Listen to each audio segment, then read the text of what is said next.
Hey everyone, welcome back to the channel. Today we're going to be talking about the movie Your Monster. It's currently streaming on Max, so you can check it out yourself, and I gotta say, I did not expect to like this movie as much as I did. This isn't the type of movie that I'd actually go out and watch myself, but I did it for one reason. Melissa Barrera. She's been killing it lately with all the movies that she's been in. Scream, Scream 6, Abigail. Every time that she's on screen, she delivers. And go ahead and say whatever you want about Scream 6. There was a lot wrong with that movie, but she was not one of those reasons. And in Your Monster, she carries this movie. Her character, Laura, goes through some pretty bad stuff. Like, check this out. She's battling cancer, and as she's going through that horrific battle, her boyfriend of many years dumps her right in the middle of it.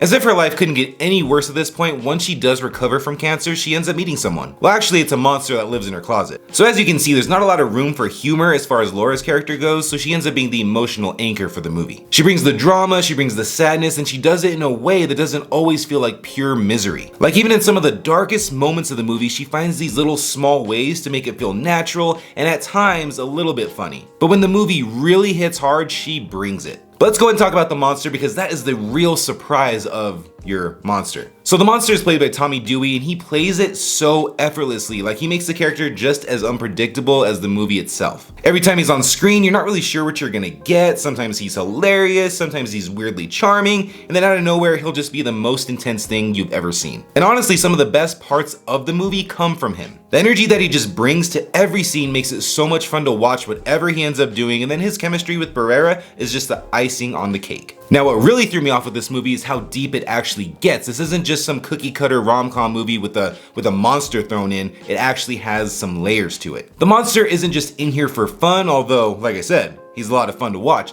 He just represents something so much bigger, and that's what hooked me to watch this movie and to finish this movie. The way that Laura interacts with him is just as important as what he represents himself, and that just adds way more weight to the movie than I expected. It's goofy, it's heartfelt, and it's got some really dark moments, and it just works. At its core, it's a breakup movie, it's a romantic comedy, and it even has a little bit of horror sprinkled right on top. It honestly gave me a little bit of Lisa Frankenstein vibes whenever I watched it, but for whatever reason, Your Monster worked a lot better for me than Lisa Frankenstein. Now, a really cool thing about this movie is that it was co-written and directed by Carolyn Lindy, who also wrote the original short film that this movie is based on. Now, that short film had a lot of the same charm, but with the full-length movie, she really was able to expand on the concept and just give it a little bit more emotional weight. The blend of horror, humor, and romance is really well done, which is actually kind of hard to pull off if you think about it. If you go way too far on one side or way too far on the other side, it just feels like that is the only type of movie you're getting, but Carolyn Lindy does a great job at blending different genres together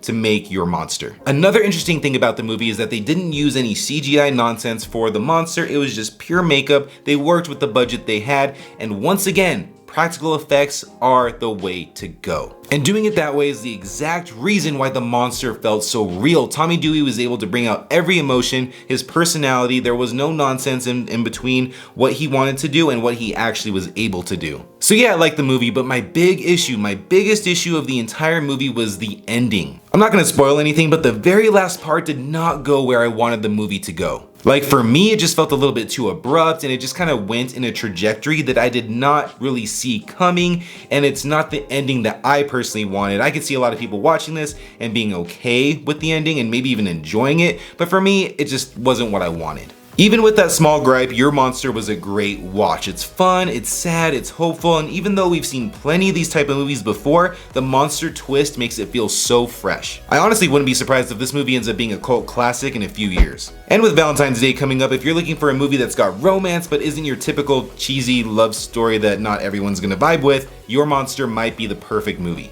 It's weird, it's charming, but it might just surprise you the same way that it surprised me. But let me know if you've seen it and what you thought about it, and if you haven't seen it, are you gonna go check it out now? And if you're looking for another fun romantic drama with a crazy twist, check out my review for Companion. Thanks for watching my video, everybody. See you in the next one.